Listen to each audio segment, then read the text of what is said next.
Breaking news tonight in the Nolan Wells investigation. Enhanced distress call audio bombshell. Good evening. I'm Nancy Grace. This is Crime Stories. I want to thank you for being with us.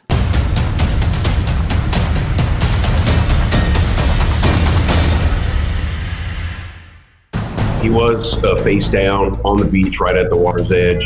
If he was sent face down, that also doesn't make sense to me. If he's face down, wouldn't blood pool just by nature of gravity this way? So right now we've got a lot of questions, but as the second doctor says, this is all still pending investigation. If this were your child, wouldn't you want to know what happened?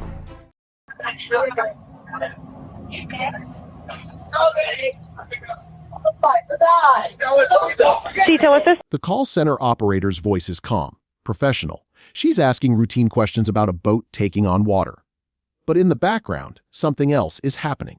Something the official transcript doesn't capture. A voice, panicked, cuts through the static. And then the question that changes everything. Is he dead? Wake the fess up. That is not a question about a bilge pump. That is a question about a person. And for the first time, we are hearing what the people on that boat were really saying. Before we go deeper into what the evidence actually shows, make sure you're subscribed to Forensics Uncovered. Because we don't just cover the story, we follow the facts.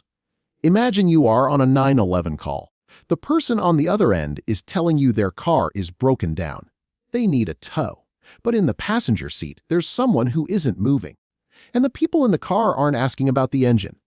They're asking if that person is breathing. That is the dissonance at the heart of this case. It's the visual anchor you have to hold in your mind a distress call that isn't really about the boat. It's about what was happening on the boat. The boat is just the stage. The real emergency is the boy they're screaming at. This is the audio obtained from the Mississippi Department of Marine Resources. West tip of Horn and our bilge pump. It is not a leak. It's not a rumor. It's an official public record. Did you just hear what I heard? Now, this has been transcribed, and this is the Sea Tow dispatch call. Because, Dave, when I first heard this, I thought, has this been doctored? Is this real? Where's this coming from, Dave?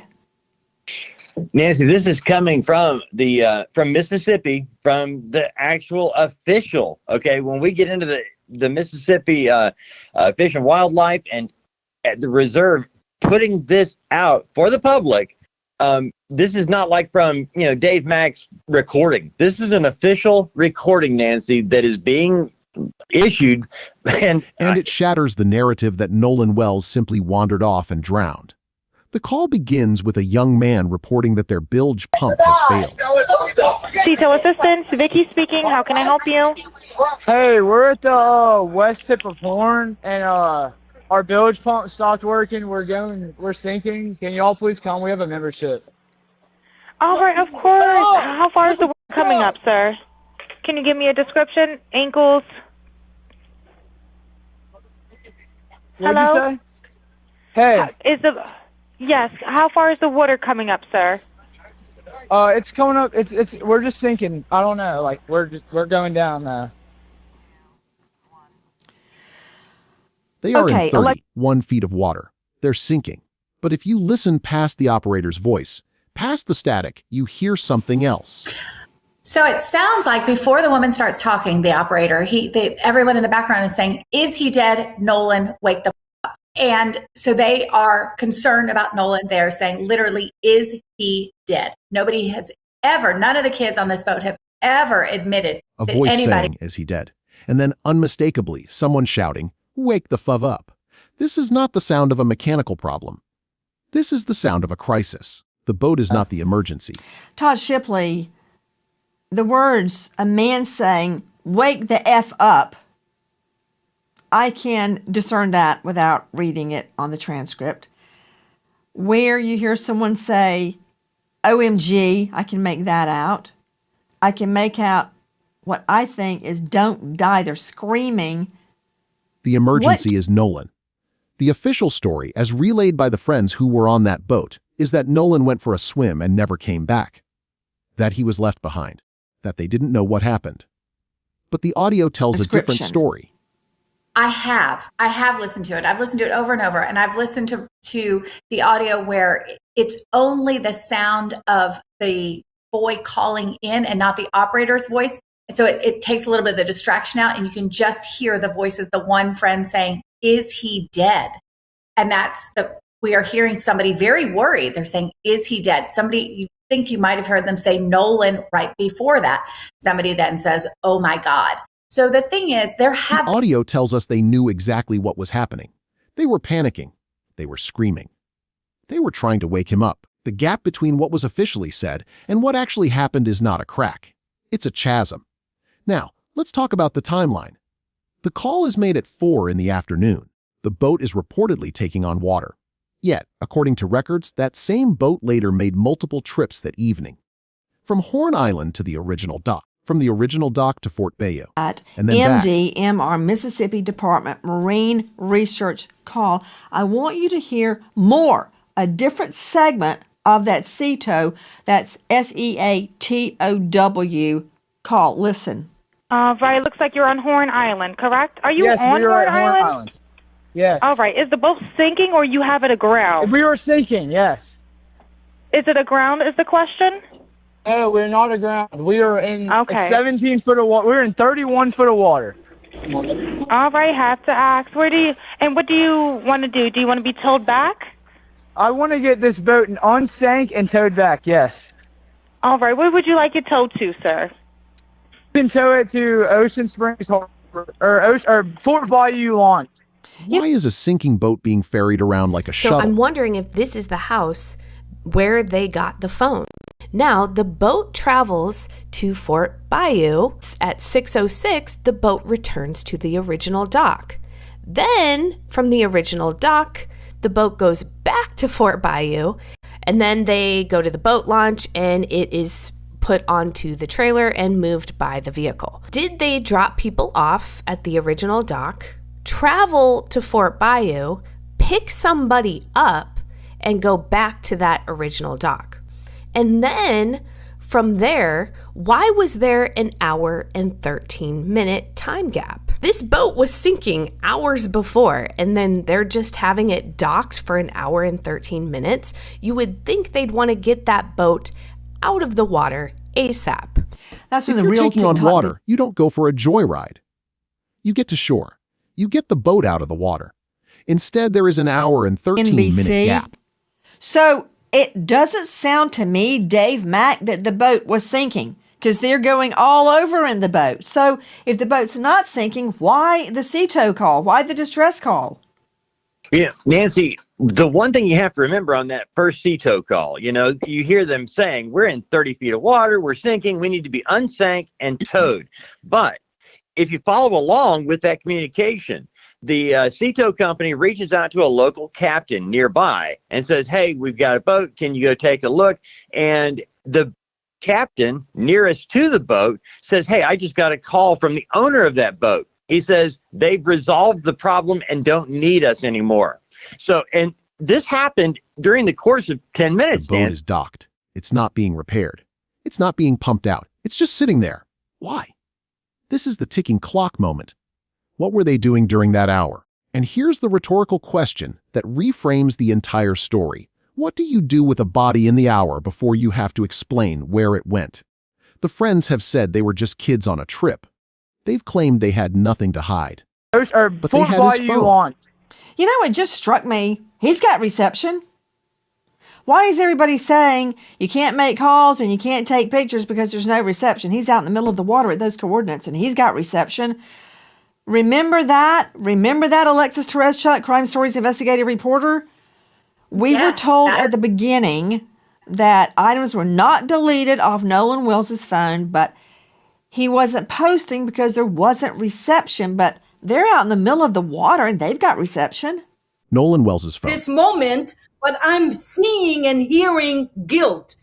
Just off the fact that they even had his phone, that part. Why did you even have his telephone? I will never get over that, because even as an adult, my phone is my life. If I'm staying back doing anything, I'm staying with my phone. So they need to be investigating all of those kids, interviewing them piece by piece. You are on an island. You are reportedly separated from your friends. Your phone is your lifeline. Why did they have it? Why are there videos of the other kids on the island with their phones, but Nolan's phone is in someone else's possession? That is not an accident. That is a choice. And that choice points to the central question of this case: did Nolan Wells drown, or was he left to drown? Or worse, was he dead before he ever hit the water? The medical examiner, Dr. Thomas Coyne, made a critical observation: the throat. Nolan's throat was retained by the initial medical examiner. But why the throat? Why has the initial medical examiner kept the throat? Well, I'll say anytime that you investigate a drowning, it's considered to be a diagnosis of exclusion, right? So you have to figure out why a person went into the water in the first place and why they couldn't get out. And let's assume, in this case, there was trauma that happened to a person, or something that prevented him from getting out of the water. Well, if there was, let's say, a battery or a fight that occurred, perhaps with injury to him and to his person, if a person, let's say, was maybe strangled or there was injury. They kept his neck.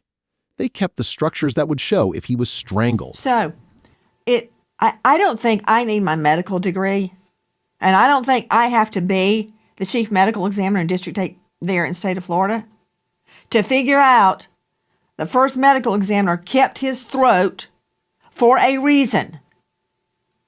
What is the reason? Why the throat? Why not the foot? Why not the hand?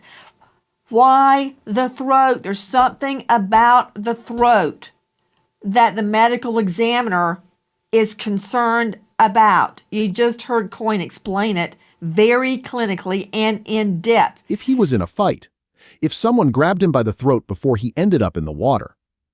Dr. Coyne explained that in a decomposing body, it can be hard to tell the difference between a bruise and the natural breakdown of tissue. But the fact that they kept the throat tells us one thing. The medical examiner saw something that needed a second look. Jump out at me, number one. Are you telling me that the neck, Nolan Wells's neck, may have been retained by the initial medical examiner because the medical examiner cannot tell the difference in a bruise or damage in life, such as a fight, a strangulation? Can't tell that from? They didn't keep his foot. They didn't keep his hand. They kept his throat. That is a signal that something happened to Nolan Wells that was not a simple drowning. That is not a coincidence. That is a pattern. You nailed it. And it's not his job or anybody else's to do what the police need to be investigating. After hearing that audio and knowing all the facts, they should be investigating this like it's a homicide and stop with the he say, she say from all of those kids on the boat who are presumed innocent at this moment. Nolan's family has been attacked online. They've been called names. Their motives have been questioned. They have a GoFundMe, and people have criticized that. They've been accused of being racially biased.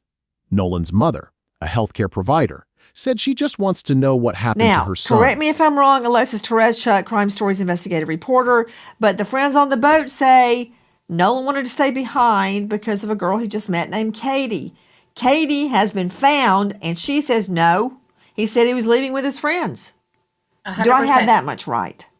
100% Okay. you have that exactly Let's right. take a look at what Katie's sister says. Put it up on the screen, please.